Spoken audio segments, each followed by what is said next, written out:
Welcome to this new video. Our journey into the Holocaust continues here, from Milan. We're here in the square right next to the Shoah Memorial, with the entrance located just behind us, and we are in fact standing here at Milan's central station. Our journey into the history of the Holocaust continues from this very place, thanks to the Shoah Memorial here in Milan, which has kindly granted us this private visit without the presence of other people, just as we recently did at Auschwitz and Birkenau. The station was designed by Ulysses Tacchini.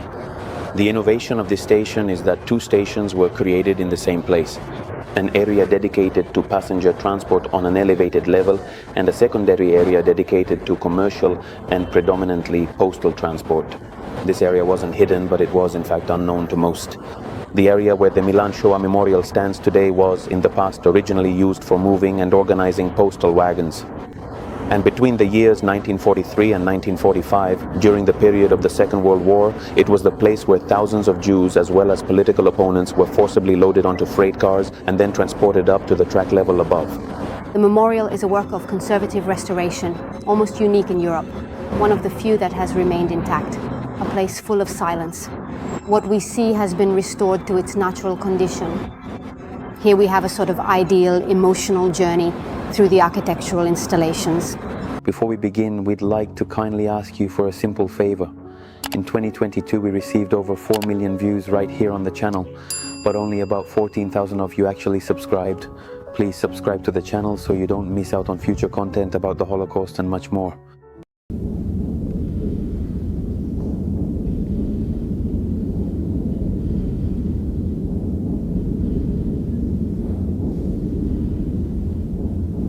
As soon as we enter, we are immediately greeted by the memorial's first installation, a long, solemn wall, torn in the center with the word indifference. This was the entrance where the trucks arrived, loading and unloading people. This wall of indifference represents, according to Liliana Segre, who was deported from this very place, the reason why the Shoah was possible. On January 30th, 1944, Liliana Segre was deported from here, and she was the youngest deportee to leave from here and survive. This installation is an initial warning that accompanies visitors throughout the entire visit.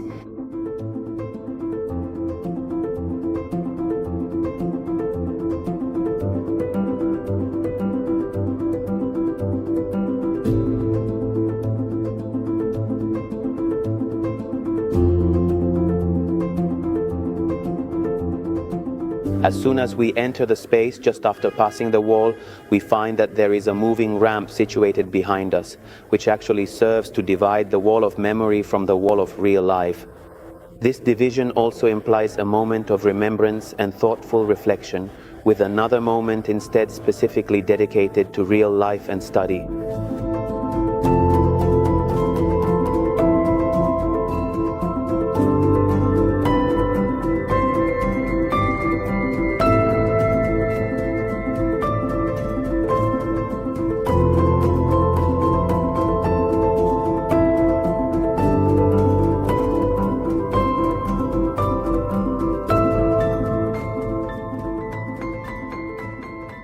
The materials used for the installations are materials contextual to this place.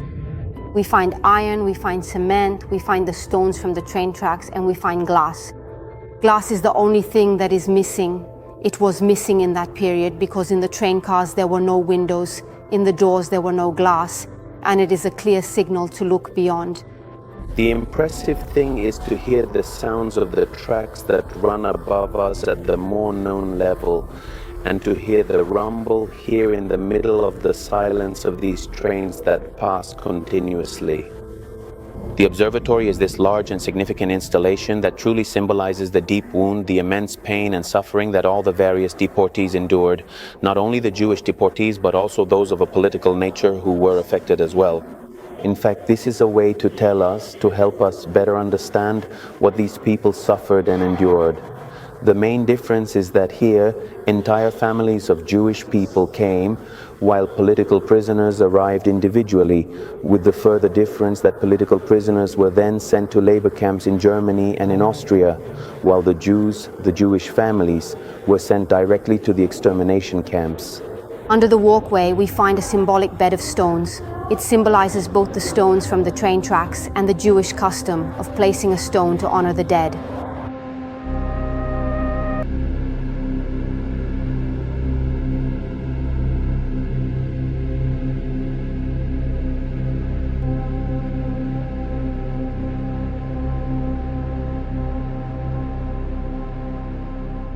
Here behind us, the path begins with the rooms of testimonies, a journey to be taken in complete and profound silence. When we talk about the Holocaust, we think of numbers, but if we connect that behind those numbers, there are people, their faces and expressions, their names, a bit like we saw in the videos of Auschwitz and Birkenau, with all those objects linked to those people. But behind those objects, we find people, and that's what we can see right here, in the room of testimonies.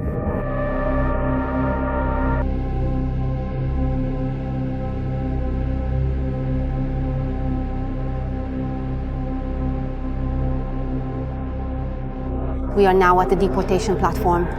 This is the part that has remained most intact. We find the floor from the year 1931, the original floor, the very same floor where thousands upon thousands of deported people walked. The people who were unloaded from the trucks arrived right here on this track, the very first one at street level. Kicks, punches, shouted in Italian, shouted in German, from the SS, from the Gestapo, from the station staff, all echoed through this place. The wagons we see are original wagons from that era, donated by the railway.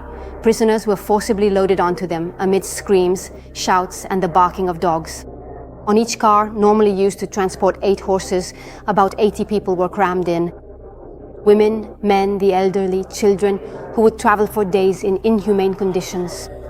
The journeys were truly terrible here because, as we have already said, there were no windows at all, only very narrow slits for air, and the people obviously could not sit down anywhere, so they were forced to make these extremely long, terrible journeys in completely inhumane conditions without any water or food to sustain them. They faced it completely on their feet, standing for long periods of time, without any access to toilet facilities at all. And so, all of this was extremely distressing and difficult even before they arrived at the extermination camps. The first convoys that left from here were 20, loaded solely with Jews headed for Auschwitz. From Milan to Auschwitz, 1,250 kilometers, a journey of about 7 days.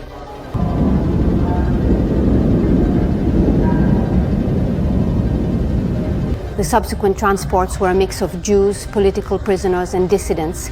They were headed for the Fossoli camp, which is in Italy, near Modena, or to concentration camps in Austria or Germany.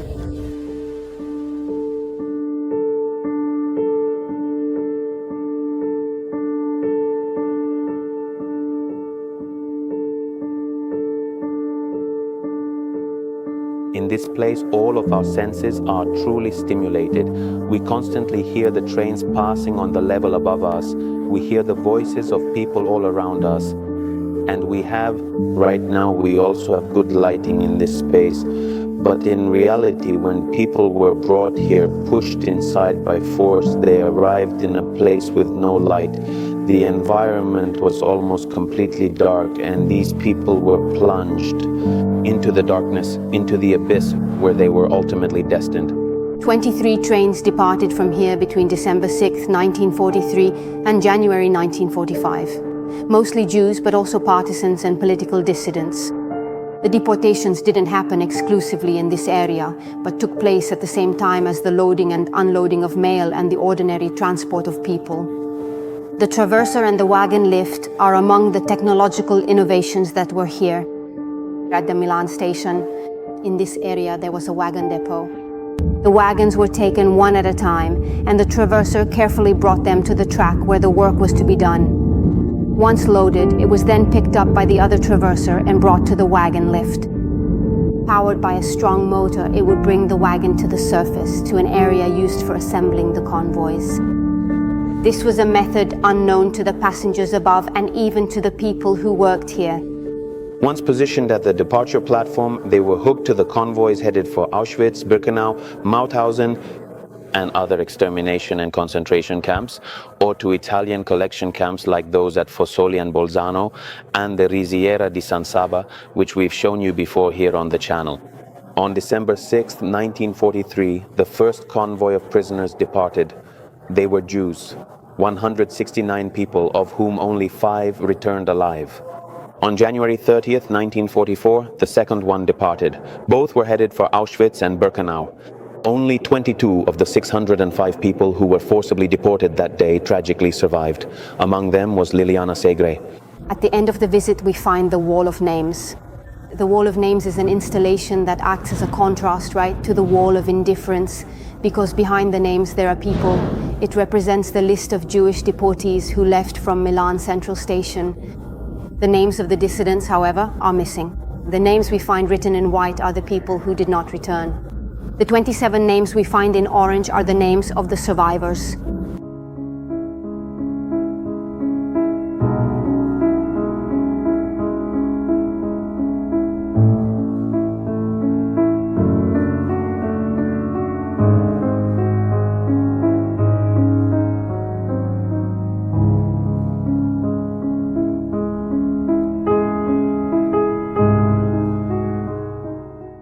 The final stop is this place of quiet and thoughtful contemplation, an absolutely soundproofed room entirely in the dark, with a single focused beam of light directed toward Jerusalem.